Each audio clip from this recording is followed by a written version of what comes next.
300!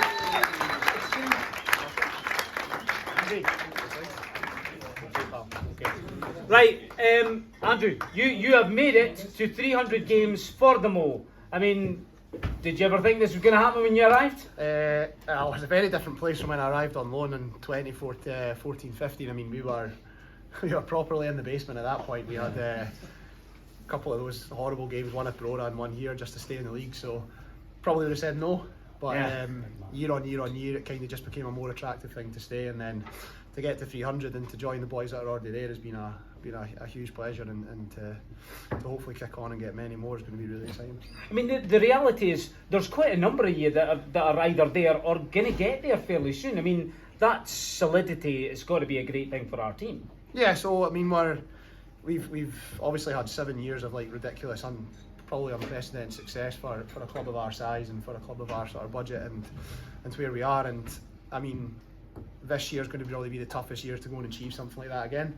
So the fact that, I mean, we're going through a spell where we're winning, losing, and then obviously we had a bad result tonight, and we lost a last minute equaliser at Edinburgh last week. I mean, there's no panic because we've all been here before. Pretty much 6 or 7 of us have been in a place where you're fighting just to stay in the league. So I think that togetherness is only going to help us second half of the season, and then obviously the years beyond that as well. I mean, is it a real burning desire and ambition to make it into that league, you know, above the championship for you? Yeah, I mean, it's something that I think we are so capable of. Last year was a surreal moment when we ended up losing at Airdrie. Obviously the Queen's Park ended up going up, and we'd beaten Queen's Park 3 times throughout that season, and the other game was a draw. We hadn't been beaten by them, and I don't know, at half time I think we were thinking this is the year, and then to have such a heartbreaking moment, and then to see how difficult the league is this year, it's going to be tough. But it's a group of players, a staff, a community that's more than capable of doing that. So it is becoming probably top of the priority list, is to try and get there and not just settle for being well done for getting in the playoffs again kind of thing. I mean, I've never really talked about that game. I mean, do you guys speak about that game? I mean, no. I haven't. No. I've firmly put that one to the back of my mind. I mean, even tonight, like every time we seem to play Airdrie, it is mental. Like it's mad. Like you look at even the playoff game here where we won 1-0, it was chaos. Like we were hanging on at the end, and then 3-1 up just after half time to then finish the game 6-4. We get slapped 4-0 by them down there, and then obviously the game back here tonight, it's always chaos when we play them. It's always goals. So I haven't watched the highlights back, I haven't watched the full game back, and I don't think I'll probably ever watch that one back. Yeah. You'll not be alone in that, by the way. No. I think the other piece of news that we're going to share tonight, which is great for us, the club, is the contract extension that you have, which should actually seem to his testimonial. 10 years.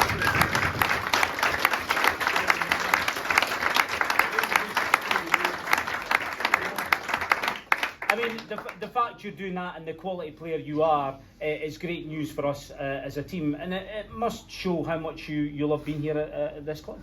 Yeah, I mean, like there's so many reasons to stay. I mean, obviously the one is the ambition of the football club is to try and do something that we've never done before. The staff's obviously a massive part of things, the behind the scenes. I mean, the backing that we get from the chairman, the board, the sponsors around the club's obviously huge as well. But I mean, now that the group of players that are here is a huge part of sort of my life. It's a huge part of the missus' life as well. I mean, Matty was a groomsman at my wedding. I think I had the majority of the boys at the wedding as well. A few missed out, and I've probably not spoke to them since. I mean, a couple of them have gone now, so I couldn't care less. This is a huge part of my life. It's a huge part of my family's life. I mean, my dad's here every week. He's home and away. He's the first person I look to after the game and stuff like that. And he loves coming through. So hopefully it's not just a 2-year extension. Hopefully it goes on beyond that as well. So this is probably where I want to be, and hopefully I can rack up as many appearances as possible. Yeah, well, you certainly have that possibility of racking up 600 games. You think we could get to that stage? Yeah, I'm just hoping I'm in at Peterhead next week. One game at a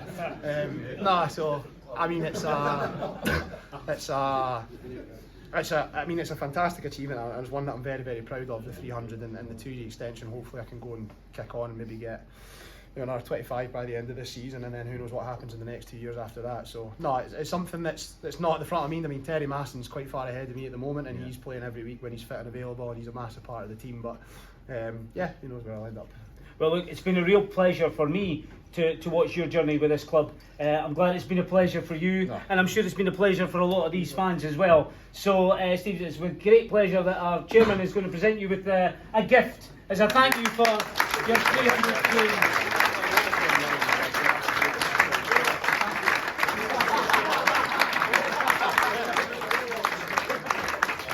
I'll tell you what, we've got to share that. Somebody out there goes, it's a Casio. Slightly better than that. Slightly higher end than a Casio. It's fantastic. No, congratulations. Well done, buddy. Well done. Thank you.